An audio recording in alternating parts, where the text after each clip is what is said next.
Hi everyone. Today we are going to discuss the topic of ethics and safety measures in computing. Ethics and safety measures in computing. As we know, ethics is a set of moral principles. Actually, what do you mean by ethics? See here, ethics is a set of moral principles that governs the behavior of a group of or an individual. Similarly, computing ethics is a set of procedures, moral principles, and ethical practices that regulates the use of computer. സാധാരണഗതിയിൽ നമ്മൾ ethics എന്നതുകൊണ്ട് ഉദ്ദേശിക്കുന്നത് ധാർമ്മികമായിട്ടുള്ള നമ്മുടെ ഉത്തരവാദിത്തങ്ങളാണ്. സമൂഹത്തോട് നമ്മൾക്കുള്ള ഉത്തരവാദിത്തം, നമ്മുടെ കുടുംബത്തോടുള്ള ഉത്തരവാദിത്തം, മര്യാദകൾ, ഇതൊക്കെ തന്നെയും കമ്പ്യൂട്ടിംഗ് രംഗത്തും നമ്മൾ പാലിക്കേണ്ടതായിട്ടുണ്ട്. എന്തൊക്കെയാണ് കമ്പ്യൂട്ടിംഗ് മേഖലയിൽ എത്തിക്സ് ആയിട്ട് വരുന്നത്, അല്ലെങ്കിൽ നമ്മൾ പാലിക്കേണ്ട ധാർമ്മികമായിട്ടുള്ള ഉത്തരവാദിത്തങ്ങൾ എന്തൊക്കെയാണ്, ഇനി എന്തൊക്കെയാണ് എത്തിക്സിന് ഉതകാത്ത രീതിയിലുള്ള അസാൻമാർഗികമായിട്ടുള്ള കാര്യങ്ങൾ എന്തൊക്കെയാണ് തുടങ്ങിയ കാര്യങ്ങളാണ് നമ്മളിവിടെ ഡിസ്കസ് ചെയ്യാൻ പോകുന്നത്. എത്തിക്കൽ ഗൈഡ് ലൈൻസ്, എങ്ങനെ നമ്മൾക്ക് ധാർമ്മികമായിട്ട് നമ്മുടെ ഉത്തരവാദിത്തങ്ങൾ നിറവേറ്റാം, എന്തൊക്കെയാണ് അതിന് വേണ്ട മാർഗനിർദ്ദേശങ്ങൾ എന്നതാണ് ഇവിടെ ഡിസ്കസ് ചെയ്യാൻ പോകുന്നത്. First one, do not use computer to cause disruption. ആർക്കും ഒരു ഉപദ്രവം ഉണ്ടാകാത്ത രീതിയിൽ കമ്പ്യൂട്ടർ ഉപയോഗിക്കുക. കമ്പ്യൂട്ടറും അനുബന്ധ ഉപകരണങ്ങളും നെറ്റ്വർക്കുകളും മറ്റുള്ളവരുടെ കാര്യത്തിൽ ഇടപെടാത്ത രീതിയിൽ, മറ്റുള്ളവർക്ക് ഉപദ്രവം വരാത്ത രീതിയിൽ ഉപയോഗിക്കുക. Do not spy on another persons computer data. That means don't touch another person's details or personal details. മറ്റുള്ളവരുടെ കാര്യത്തിൽ നമ്മൾ ഇടപെടാത്ത രീതിയിൽ അല്ലെങ്കിൽ മറ്റുള്ളവരുടെ വിവരങ്ങൾ ചോർത്തുക, അല്ലെങ്കിൽ അവരുടെ വിവരങ്ങളിൽ അവരുടെ കാര്യങ്ങളിലേക്ക് ഇടപെടുക, ഒളിഞ്ഞു നോക്കുക എങ്ങനെയുള്ള കാര്യങ്ങളൊക്കെയാണ്, അതൊക്കെ കൺട്രോൾ ചെയ്യുക. Do not contribute the spread of wrong information. അതായത് തെറ്റായ വിവരങ്ങൾ ഷെയർ ചെയ്യുന്നതിൽ നിന്നും മാറി നിൽക്കുക. Avoid buying pirated software. ഇപ്പൊ സോഫ്റ്റ്വെയർ രംഗത്ത് തന്നെ കോപ്പിറൈറ്റ് സോഫ്റ്റ്വെയർ ഉണ്ട്, അതേപോലെ പൈറേറ്റഡ് സോഫ്റ്റ്വെയർ ഉണ്ട്. കോപ്പിറൈറ്റ് എന്ന് വെച്ചാൽ നമ്മൾ ലൈസൻസോട് കൂടി ഉപയോഗിക്കുന്ന സോഫ്റ്റ്വെയറിനെയാണ് കോപ്പിറൈറ്റ് സോഫ്റ്റ്വെയർ എന്ന് പറയുന്നത്. പൈറേറ്റഡ് സോഫ്റ്റ്വെയർ എന്ന് വെച്ചാൽ അനുവാദം കൂടാതെ നമ്മൾ ലൈസൻസ് ഒക്കെ ക്രാക്ക് ചെയ്തുകൊണ്ട് ഉപയോഗിക്കുന്നതിനെയാണ് പൈറേറ്റഡ് സോഫ്റ്റ്വെയർ എന്ന് പറയുന്നത്. അതുകൊണ്ട് തന്നെ പൈറേറ്റഡ് സോഫ്റ്റ്വെയർ വാങ്ങിക്കുന്നതിൽ നിന്നും വിട്ടു നിൽക്കുക. Be respectful while communicating on the internet. ഇന്റർനെറ്റിലൂടെ നമ്മൾ മറ്റുള്ളവരായിട്ട് സംവദിക്കുന്ന സമയത്ത് അത്രത്തോളം റെസ്പെക്ട്ഫുള്ളോ ആയിട്ട്, അല്ലെങ്കിൽ ഇത്രത്തോളം വിനയത്തോടു കൂടി ആയിരിക്കണം നമ്മൾ മറ്റുള്ളവരായിട്ട് കമ്മ്യൂണിക്കേറ്റ് ചെയ്യുക. ഇങ്ങനെയുള്ളതാണ് എത്തിക്കൽ ഗൈഡ് ലൈൻസ് ആയിട്ട് വരുന്നുള്ളത്. അൺഎത്തിക്കൽ പ്രാക്ടീസസ്, അതായത് നമ്മുടെ ധാർമ്മികമായ ഉത്തരവാദിത്തത്തിൽ നിന്നും മാറി നിൽക്കുക, അല്ലെങ്കിൽ വ്യതിചലിക്കുക എന്നുള്ള തരത്തിലുള്ള പ്രാക്ടീസസ് ചെയ്യുക, അല്ലെങ്കിൽ കുറ്റകൃത്യങ്ങളിലേക്ക് മാറുക, അല്ലെങ്കിൽ കമ്പ്യൂട്ടറും അനുബന്ധ ഉപകരണങ്ങളും തെറ്റായ രീതിയിലേക്ക് ഉപയോഗിക്കുക എന്നുള്ളതൊക്കെയാണ് unethical പ്രാക്ടീസസിൽ വരുന്നുള്ളത്. what are the unethical practices? The first one is plagiarism, and second one is cyberbullying, then phishing and hacking, then spamming. These all are the unethical practices: plagiarism, cyberbullying, phishing, hacking and spamming. Okay, let us discuss each and every one. What are the things, actually what do you mean by plagiarism? The first one is plagiarism. Plagiarism is the usage or imitation of the language and thoughts of another person projected as one's own original work. പ്ലാഗിയാരിസം കൊണ്ട് ഉദ്ദേശിക്കുന്നത്, ഒരു best example എന്ന് വേണമെങ്കിൽ നമുക്ക് പറയാം, നമ്മൾ മറ്റുള്ളവരുടെ ആശയങ്ങൾ അല്ലെങ്കിൽ മറ്റുള്ളവർ അവരുടെ ക്രിയേറ്റിവിറ്റി ആയിട്ടുള്ള തിങ്കിങ്, ഇതൊക്കെ നമ്മൾ കോപ്പി ചെയ്യുക, അല്ലെങ്കിൽ അവരുടെ പെർമിഷൻ കൂടാതെ ഉപയോഗിക്കുക. അവരുടെ ലാംഗ്വേജ്, അവരുണ്ടാക്കിയ വർക്ക് അല്ലെങ്കിൽ സെമിനാർ, അസൈൻമെന്റ്സ്, നോട്ട്സ്, ഇങ്ങനെയുള്ള കാര്യങ്ങളൊക്കെ അവരുടെ പെർമിഷൻ കൂടാതെ നോക്കി എഴുതുക, അല്ലെങ്കിൽ കോപ്പി അടിക്കുക, ഇങ്ങനെയുള്ള കാര്യങ്ങളൊക്കെയാണ് പ്ലാഗിയാരിസം എന്നതുകൊണ്ട് ഉദ്ദേശിക്കുന്നത്. So what is the simplest way to prevent plagiarism? The simplest way to prevent plagiarism is the citation. Citation means acknowledging the original writer and the source from where the material has been taken is called citation. അപ്പോൾ നമ്മൾ പ്ലാഗിയാരിസം ഒഴിവാക്കാൻ വേണ്ടിയിട്ട് നമ്മൾ എന്തെങ്കിലും ഒരു കാര്യത്തെ കുറിച്ചിട്ട് എഴുതുന്ന സമയത്ത് അല്ലെങ്കിൽ റിസർച്ച് ചെയ്യുന്ന സമയത്ത് നമ്മൾ എവിടെ നിന്നാണോ സോഴ്സ് നമ്മൾ എടുത്തത് ആ എടുത്ത വ്യക്തിയുടെ പേരോ അല്ലെങ്കിൽ അവരുടെ നെയിമോ നമ്മൾ ചേർക്കുകയാണെങ്കിൽ അതിനെ സിറ്റേഷൻ എന്ന് നമ്മൾ വിളിക്കും. സോ സിറ്റേഷനിലൂടെ നമ്മൾക്ക് പ്ലാഗിയാരിസം ഒഴിവാക്കാൻ സാധിക്കും. Steps to prevent plagiarism. What are the steps to prevent plagiarism? Plagiarism ഒഴിവാക്കാൻ വേണ്ടിയിട്ടുള്ള എന്തൊക്കെ സ്റ്റെപ്സ് ആണ് നമ്മൾ ശ്രദ്ധിക്കേണ്ടത് എന്നുള്ളതാണ്. First one, all sources are neither accurate nor they validate the information as accurate. എല്ലാ വിവരങ്ങളും നമ്മൾ ഉൾക്കൊള്ളുന്ന എല്ലാ വിവരങ്ങളും കൃത്യമായിരിക്കണം. Nor they validate the information as accurate. നമ്മൾ എവിടെ നിന്നാണോ സോഴ്സ് എടുക്കുന്നത് ആ സോഴ്സ് കൃത്യമായിട്ട് നൽകുക. Then to avoid plagiarism one can rephrase the materials. ഇപ്പൊ നമ്മളുടെ കയ്യിലുള്ള മെറ്റീരിയൽസ് എക്സാമ്പിൾ പറയുകയാണെങ്കിൽ അസൈൻമെന്റ്സ് അല്ലെങ്കിൽ നമ്മുടെ വർക്ക്, നമ്മൾ എന്തെങ്കിലും കാര്യത്തെ കുറിച്ചിട്ട് ഒരു നോട്ട്സ് ഉണ്ടാക്കിയിട്ടുണ്ടെങ്കിൽ അതിനകത്ത് നമ്മുടെ വ്യക്തിപരമായിട്ടുള്ള കാര്യങ്ങളൊക്കെ ഇൻസേർട്ട് ചെയ്യാം. Use quotation mark around all the quoted words. അപ്പൊ എല്ലാ കോട്ട് ചെയ്തിരിക്കുന്ന കാര്യങ്ങളും കൊട്ടേഷൻ സിംബൽസ് യൂസ് ചെയ്യുക. Student should be encouraged to present their original and innovative ideas. അപ്പോൾ വിദ്യാർത്ഥികൾ എപ്പോഴും അവരുടെ സ്വന്തമായിട്ടുള്ള ആശയങ്ങളും അതുപോലെയുള്ള ഇന്നോവേറ്റീവ് ആയിട്ടുള്ള തിങ്കിങ് ഒക്കെ പ്രസന്റ് ചെയ്യുന്ന കാര്യത്തിൽ ശ്രദ്ധിക്കുക. സ്വന്തമായിട്ടല്ലാതെ മറ്റുള്ളവരുടെ ഉപയോഗിക്കാത്ത രീതിയിൽ സ്വന്തമായിട്ടുള്ള കാര്യങ്ങളൊക്കെ പ്രസന്റ് ചെയ്യുന്ന രീതിയിൽ സ്റ്റുഡൻസ് അവരുടെ ക്രിയേറ്റീവ് ആയിട്ടുള്ള തിങ്കിങ് ഡെവലപ്പ് ചെയ്യുക. ഇങ്ങനെയുള്ള കാര്യങ്ങളൊക്കെയാണ് പ്ലാഗിയാരിസം പ്രിവെന്റ് ചെയ്യാനുള്ള steps. Then next unethical practice, that is cyber bullying. Actually, what is cyber bullying? Cyber bullying, it is an act of harming, harassing or targeting a person by another person using internet in a deliberate manner. ഇന്റർനെറ്റിലൂടെ വ്യക്തിപരമായിട്ടോ അല്ലെങ്കിൽ മതത്തിന്റെ പേരിലോ അല്ലെങ്കിൽ ജാതിയുടെ പേരിലോ ദേശത്തിന്റെ പേരിലോ ഒരു വ്യക്തിയെ മറ്റൊരു വ്യക്തി അധിക്ഷേപിക്കുക അല്ലെങ്കിൽ ഉപദ്രവിക്കുക അല്ലെങ്കിൽ ഇൻസൾട്ട് ചെയ്യുക, ഇങ്ങനെയുള്ള കാര്യങ്ങളൊക്കെയാണ് സൈബർ ബുള്ളിങ് എന്നതുകൊണ്ട് ഉദ്ദേശിക്കുന്നത്. This includes insulting remarks and the threatening measures sent by email, spreading rumors about the person either by email or social networking site. നമുക്കറിയാം ധാരാളം സോഷ്യൽ നെറ്റ്വർക്കിംഗ് സൈറ്റ്സ് ഇഷ്ടം പോലെ കൈകാര്യം ചെയ്യുന്ന ആൾക്കാരാണ്. ഫേസ്ബുക്ക്, ട്വിറ്റർ, വാട്സാപ്പ് പോലുള്ള സോഷ്യൽ മീഡിയയിലൂടെ വ്യക്തിപരമായിട്ട് ഒരാളെ അധിക്ഷേപിക്കുക അല്ലെങ്കിൽ ഇൻസൾട്ട് ചെയ്യുക, ഇതൊക്കെ സൈബർ ബുള്ളിങ് ഘടത്തിൽ വരുന്നതാണ്. Then what are the steps to prevent cyber bullying? Cyber bullying prevent ചെയ്യാനുള്ള സ്റ്റെപ്സ് എന്തൊക്കെയാണ്? Do not disclose your identity to unknown persons. നമ്മുടെ വ്യക്തിപരമായിട്ടുള്ള വിവരങ്ങൾ ഒരിക്കലും നമ്മൾക്ക് അറിയാത്ത ആൾക്കാരുമായിട്ട് സംവദിക്കാതിരിക്കുക, നമ്മുടെ വിവരങ്ങൾ കൈമാറാതിരിക്കുക. Safeguard your password and all private information from others. നമ്മുടെ പാസ്വേഡും യൂസർ നെയിമും ബാക്കിയുള്ള എല്ലാ വ്യക്തിപരമായിട്ടുള്ള വിവരങ്ങളും നമ്മൾ സെക്യൂർ ആയിട്ട് പ്രൈവറ്റ് ആയിട്ട് സൂക്ഷിച്ചു വെക്കുക. Then know about the person detailed you meet online. ഓൺലൈനിലൂടെ ധാരാളം ആൾക്കാരെ നമ്മൾ പരിചയപ്പെടുകയാണ്. ഓൺലൈനിലൂടെ പരിചയപ്പെടുന്ന ആൾക്കാരെ പ്രധാനമായിട്ടും നമ്മൾക്ക് അറിയാത്ത ആൾക്കാരൊക്കെ ആയിരിക്കും ഓൺലൈനിൽ വരുന്നത്. അവരെ കുറിച്ചിട്ട് നന്നായിട്ട് പഠിച്ച ശേഷം മാത്രം അവരായിട്ട് സംവദിക്കുക.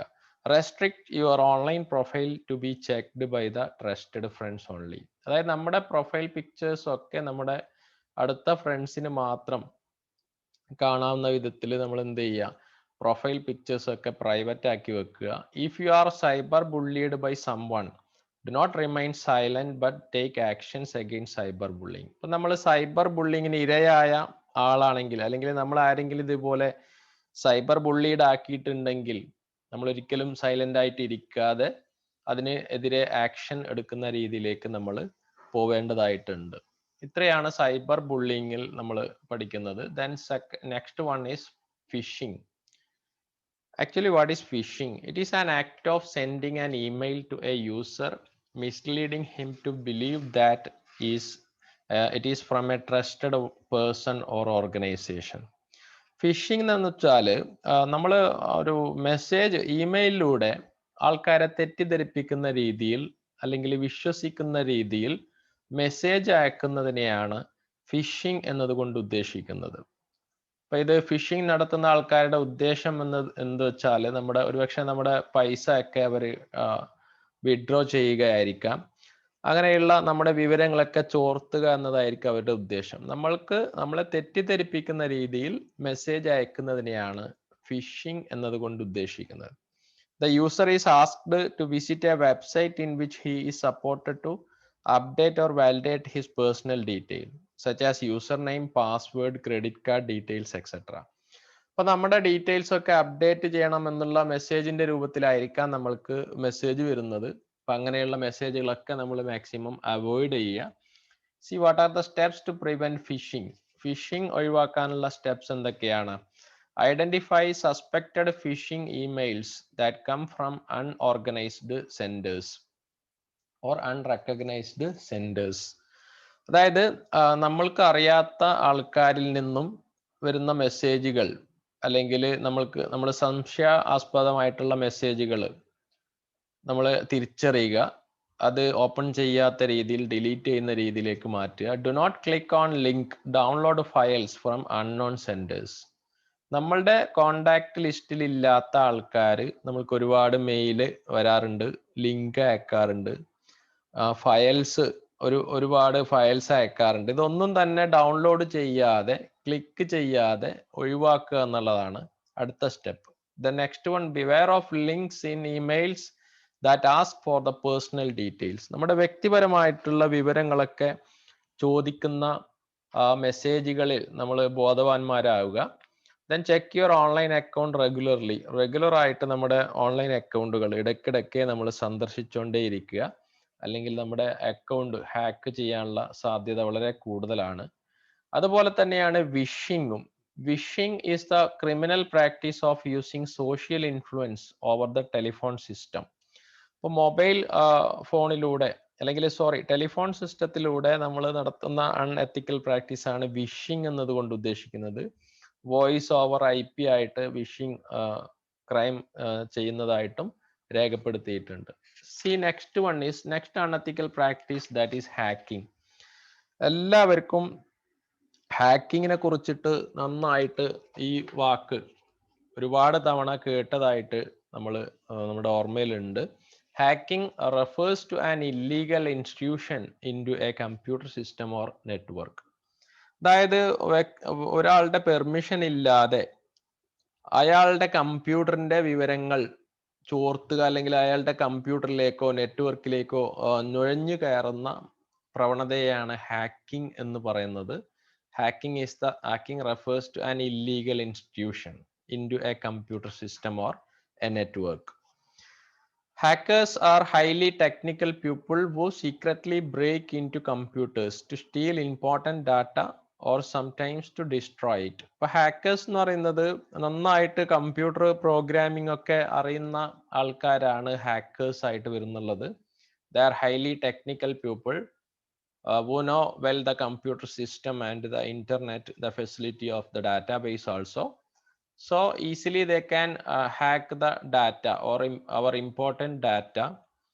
അങ്ങനെയുള്ള വ്യക്തിപരമായിട്ടുള്ള ഡാറ്റാസ് ഒക്കെ വളരെ വേഗതയിൽ തന്നെ അവർക്ക് ഹാക്ക് ചെയ്യാൻ സാധിക്കുന്നുണ്ട്. കാരണം അവർ ഹൈലി കമ്പ്യൂട്ടർ പ്രോഗ്രാമേഴ്സ് ആണ്. അതുപോലെ തന്നെ hackers usually tamper with the data for unethical purpose.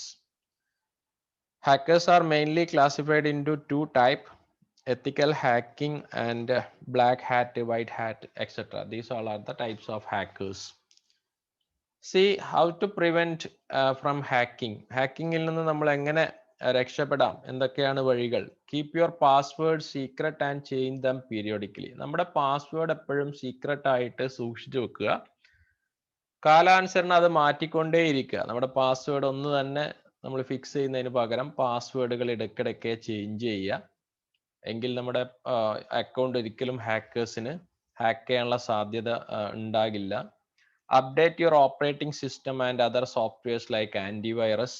അപ്പോൾ ആന്റിവൈറസ് സോഫ്റ്റ്വെയർസ് ഒക്കെ ഇടയ്ക്കിടയ്ക്ക് അപ്ഡേറ്റ് ചെയ്യുക. Avoid using open WiFi as it makes easy for hackers to steal information. അപ്പോൾ നമ്മുടെ വിവരങ്ങളൊക്കെ മോഷ്ടിക്കാൻ വേണ്ടി ഓപ്പൺ വൈഫൈയിലൂടെ ഹാക്കേഴ്സിന് സാധിക്കുന്നുണ്ട്. അപ്പോൾ നമ്മൾ ഓപ്പൺ വൈഫൈ ഉപയോഗിക്കുന്നത് മാക്സിമം കുറക്കുക. Always make use of secure websites. Websites രണ്ട് തരത്തിൽ നമ്മൾക്ക് കാണാം. അപ്പോൾ അതിനകത്ത് locking at the green lock sign. ഇപ്പോൾ ഗ്രീൻ ലോക്ക് സൈന് അഡ്രസ് ബാറിൽ കാണുന്ന വെബ്സൈറ്റുകൾ ഉണ്ട്. അപ്പം അങ്ങനെയുള്ള വെബ്സൈറ്റുകൾ സന്ദർശിക്കുക.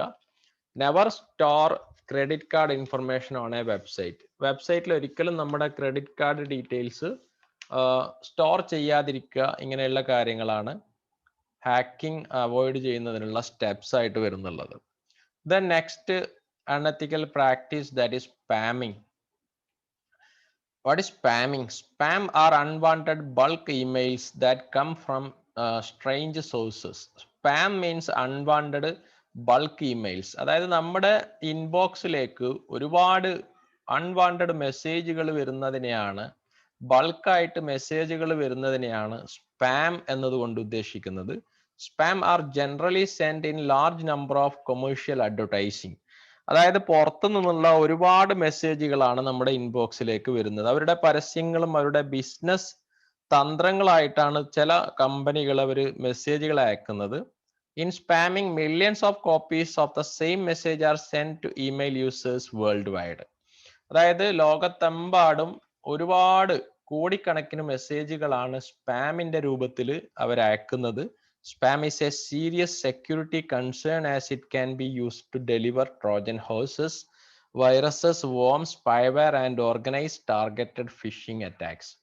അപ്പോൾ നമ്മൾ പ്രത്യേകം ശ്രദ്ധിക്കേണ്ട കാര്യമാണ് സ്പാം മെസ്സേജസ് ഒരിക്കലും നമ്മൾ ക്ലിക്ക് ചെയ്യാതെ അത് ഡയറക്റ്റ് ഡിലീറ്റ് ചെയ്യുന്ന രീതിയിലേക്ക് മാറ്റുക. ഒരുപാട് മെസ്സേജുകൾ ഒരു കമ്പനി ഒരു പ്രത്യേക സ്ഥലത്തു നിന്നും ഒരുപാട് മെസ്സേജുകളായിരിക്കും നമ്മൾക്ക് വരുന്നത്.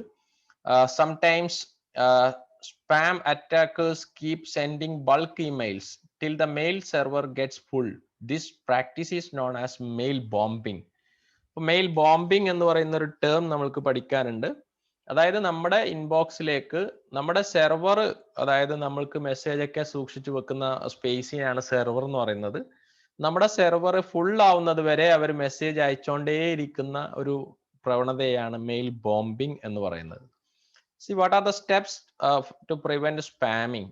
Install spam filtering or blocking software. Spam block ചെയ്യുന്ന സോഫ്റ്റ്വെയറുകൾ നമ്മുടെ കമ്പ്യൂട്ടർ സിസ്റ്റത്തിൽ ഇൻസ്റ്റാൾ ചെയ്യുക. If you suspected that an email is spam, do not respond, just delete it. അപ്പോൾ നിങ്ങൾക്ക് സംശയാസ്പദമായിട്ടുള്ള മെസ്സേജുകൾ സ്പാമിന്റെ രൂപത്തിൽ വരികയാണെങ്കിൽ ഒരിക്കലും അതിനെ റെസ്പോൺസ് ചെയ്യാതിരിക്കുക, അത് അപ്പോൾ തന്നെ ഡിലീറ്റ് ചെയ്യുക. Reject all instant messages from persons who are not in your contact list. നമ്മുടെ കോണ്ടാക്ട് ലിസ്റ്റിൽ അല്ലാത്ത ആൾക്കാർ ഇൻസ്റ്റന്റ് ആയിട്ട് മെസ്സേജ് അയക്കുന്നുണ്ടെങ്കിൽ അത് റിജക്റ്റ് ചെയ്യുക. Do not click on the URL link without valid ആയിട്ടുള്ള URL ലിങ്ക് അല്ലാത്തതൊന്നും ക്ലിക്ക് ചെയ്യാതിരിക്കുക. Keep the software up to date. നമ്മുടെ സോഫ്റ്റ്വെയർ എപ്പോഴും അപ്ഡേറ്റ് ആക്കി വെക്കുക എന്നുള്ളതാണ് സ്പാമിംഗ് ഒഴിവാക്കാനുള്ള steps. Then next one is cyber crime. Next topic ആണ്. ഇപ്പൊ ഇതുവരെ നമ്മൾ ഡിസ്കസ് ചെയ്തത് അൺഎത്തിക്കൽ പ്രാക്ടീസസ് ആണ്. അപ്പൊ അതിനകത്ത് സ്പാമിംഗ്, അതേപോലെ phishing, hacking, cyber bullying, plagiarism, ഇങ്ങനെയുള്ള കാര്യങ്ങളൊക്കെയാണ് നമ്മൾ ഡിസ്കസ് ചെയ്തത്. The next topic that is cyber crime. എന്താണ് ഈ സൈബർ കുറ്റകൃത്യം എന്നതുകൊണ്ട് ഉദ്ദേശിക്കുന്നത്? Cyber crime is an illegal activity done through the internet. ഇന്റർനെറ്റിലൂടെ ഇല്ലീഗൽ ആയിട്ടുള്ള ആക്ടിവിറ്റീസ് നടത്തുന്നതിനെയാണ് സൈബർ ക്രൈം എന്ന് പറയുന്നത്. അതായത് കമ്പ്യൂട്ടറും കമ്പ്യൂട്ടർ നെറ്റ്വർക്കും ആയിരിക്കും അവരുടെ ടൂൾസ് എന്ന് പറയുന്നത്.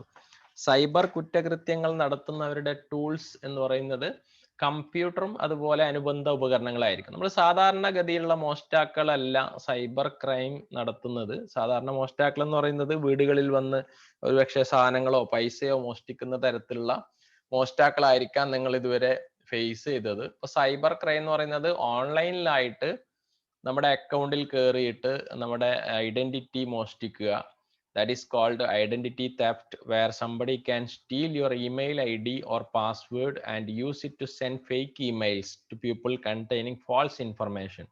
അപ്പൊ നമ്മുടെ ഇമെയിൽ ഐ ഡിയും പാസ്വേഡും മോഷ്ടിക്കുക, മോഷ്ടിച്ചതിന് ശേഷം നമ്മുടെ ഇൻബോക്സിൽ നിന്നും പുറത്തുള്ള ആൾക്കാർക്ക് മെയിൽ അയക്കുക, അവരെ തെറ്റിദ്ധരിപ്പിക്കുന്ന രീതിയിൽ തെറ്റായ വിവരങ്ങൾ ഉൾക്കൊള്ളിച്ചുകൊണ്ട് മെസ്സേജുകൾ അയക്കുക. ഇതൊക്കെയാണ് സൈബർ ക്രൈമിൽ വരുന്ന കാര്യങ്ങൾ. ഐഡന്റിറ്റി തെഫ്റ്റ് പ്രധാനപ്പെട്ട ഒരു സൈബർ ക്രൈം ആണ്. ദെൻ ഹറാസ്മെന്റ്, ഇങ്ങനെ ഒരുപാട് സൈബർ ക്രൈംസ് ഉണ്ട്. See, cyber crimes can be divided into mainly 3 categories. First one is cyber crime against individual, then cyber crime against property, and cyber crime against organization or society. These all are the categories of cyber crime. Then last topic, that is safety measures while using computer and internet. ഇപ്പൊ കമ്പ്യൂട്ടറും ഇന്റർനെറ്റും ഉപയോഗിക്കുന്നതിലൂടെ let us look at the various safety measures which should be undertaken while using computer or internet. ഇപ്പൊ computer internet ഉപയോഗിക്കുമ്പോൾ നമ്മൾ ശ്രദ്ധിക്കേണ്ട പ്രധാനപ്പെട്ട കാര്യങ്ങൾ എന്തൊക്കെയാണ്? First one, minors should always surf internet under the supervision of their parents. ഇപ്പൊ കുട്ടികൾ ഒരിക്കലും ഇന്റർനെറ്റ് അവരുടെ രക്ഷിതാക്കളുടെ മുമ്പിലല്ലാതെ ഉപയോഗിക്കാൻ പാടില്ല. രക്ഷിതാക്കളുടെ അടുത്ത് തന്നെ നിന്നുകൊണ്ട് കുട്ടികൾ ഇന്റർനെറ്റ് ഉപയോഗിക്കുക. Then parents should decide and suggest age appropriate website their children. അതായത് വെബ്സൈറ്റ് 2 തരത്തിലുള്ള വെബ്സൈറ്റ് ഉണ്ട്, ലീഗൽ ഓർ ഇല്ലീഗൽ. ഇപ്പൊ ഏജ് റിലേറ്റഡ് ആയിട്ടുള്ള വെബ്സൈറ്റ് ഉണ്ട്, ഇപ്പൊ കുട്ടികൾക്ക് വേണ്ട, കിഡ്സിന് വേണ്ട വെബ്സൈറ്റുകൾ ഉണ്ട്, അത് മാത്രം സന്ദർശിക്കാൻ വേണ്ടി അവരെ നിർദ്ദേശിക്കുക. Then to minimize the chances of the attack of hackers and crackers, one should use strong password. Strong password ഉപയോഗിച്ചുകൊണ്ട് ഹാക്കേഴ്സിൽ നിന്നും ക്രാക്കേഴ്സിൽ നിന്നും അവരുടെ അറ്റാക്കിൽ നിന്നും രക്ഷ നേടാൻ വേണ്ടിയിട്ട് നമ്മൾ നമ്മുടെ പാസ്വേഡ് ഇടയ്ക്കിടയ്ക്ക് ചേഞ്ച് ചെയ്യുക, നല്ലൊരു പാസ്വേഡ് ഉപയോഗിക്കുക. Then set up your computer for automatic software and OS updates. നമ്മുടെ സോഫ്റ്റ്വെയറും ഓപ്പറേറ്റിംഗ് സിസ്റ്റം ഒക്കെ ഓട്ടോമാറ്റിക് ആയിട്ട് അപ്ഡേറ്റ് ചെയ്യാനുള്ള ഫീച്ചർ സെറ്റ് ചെയ്ത് വെക്കുക. Then taking regular data backup is most useful methods. ഇപ്പൊ നമ്മുടെ ഡാറ്റാസ് ഒക്കെ നഷ്ടപ്പെടാനുള്ള സാധ്യത വളരെ കൂടുതലാണ്. ഹാക്ക് ചെയ്തു കഴിഞ്ഞാൽ നമ്മുടെ ഡാറ്റാസ് ഒക്കെ നഷ്ടപ്പെട്ടു പോകും. Our data is the most valuable one. നമ്മുടെ ഡാറ്റ എന്ന് പറയുന്നത് അത്രത്തോളം പ്രധാനപ്പെട്ടതാണ്. സോ ഇടയ്ക്കിടയ്ക്ക് നമ്മൾ അതിന്റെ ബാക്കപ്പ് എടുത്ത് വെക്കുക. നമ്മുടെ ഡാറ്റ നഷ്ടപ്പെടാതിരിക്കാൻ വേണ്ടിയിട്ട് ബാക്കപ്പ് എടുത്ത് വെക്കുന്നത് നല്ലതായിരിക്കും. ഇങ്ങനെയുള്ള കാര്യങ്ങളൊക്കെയാണ് സേഫ്റ്റി മെഷേഴ്സ് ആയിട്ട് വരുന്നുള്ളത്. See these the posters. ഈ 3 പോസ്റ്റേഴ്സ് നിങ്ങൾ കൃത്യമായിട്ട് വായിക്കുക. I stop before I download. നമ്മൾ പിന്നെ ഡൗൺലോഡ് ചെയ്യുന്നത് മാക്സിമം കുറക്കുക. അതായത് എന്താണെന്ന് അറിയാതെ ഡൗൺലോഡ് ചെയ്യാതിരിക്കുക. I think before I click. എന്താണെന്ന് ചിന്തിക്കാതെ നമ്മൾ ഒരു ലിങ്കിലും ക്ലിക്ക് ചെയ്യാതിരിക്കുക. My password mixes letters, numbers and symbols. എപ്പോഴും നമ്മുടെ പാസ്വേഡ് നമ്പേഴ്സിന്റെയും സിമ്പിൾസിന്റെയും ലെറ്റേഴ്സിന്റെ ഒക്കെ കോമ്പിനേഷൻ ആയിട്ട് കൊടുക്കുക. അങ്ങനെ കൊടുക്കുമ്പോൾ ഒരിക്കലും ഹാക്കേഴ്സിന് നമ്മുടെ ഡാറ്റ ഹാക്ക് ചെയ്യാനുള്ള സാധ്യത ഇല്ല, കുറവാണ്. അപ്പൊ നമ്മുടെ പാസ്വേഡ് എപ്പോഴും എല്ലാം കൂടി മിക്സ് ചെയ്ത് കൊടുത്തു കഴിഞ്ഞാൽ ഒരിക്കലും നമ്മുടെ പാസ്വേഡ് ഹാക്ക് ചെയ്യാനുള്ള സാധ്യത ഉണ്ടാവില്ല. അപ്പൊ പാസ്വേഡ് അങ്ങനെ ഇടയ്ക്കിടയ്ക്ക് ചേഞ്ച് ചെയ്തുകൊണ്ടിരിക്കുക. ഈ 3 പോസ്റ്ററും ഇമ്പോർട്ടൻ്റ് ആണ്. പറ്റുകയാണെങ്കിൽ കുട്ടികളെ നിങ്ങൾ ഈ പോസ്റ്റേഴ്സ് വീട്ടിൽ തയ്യാറാക്കുക. സോ പുതിയൊരു ക്ലാസ്സുമായിട്ട് നമ്മൾക്ക് വീണ്ടും കണ്ടുമുട്ടാം. Thank you. Have A nice day.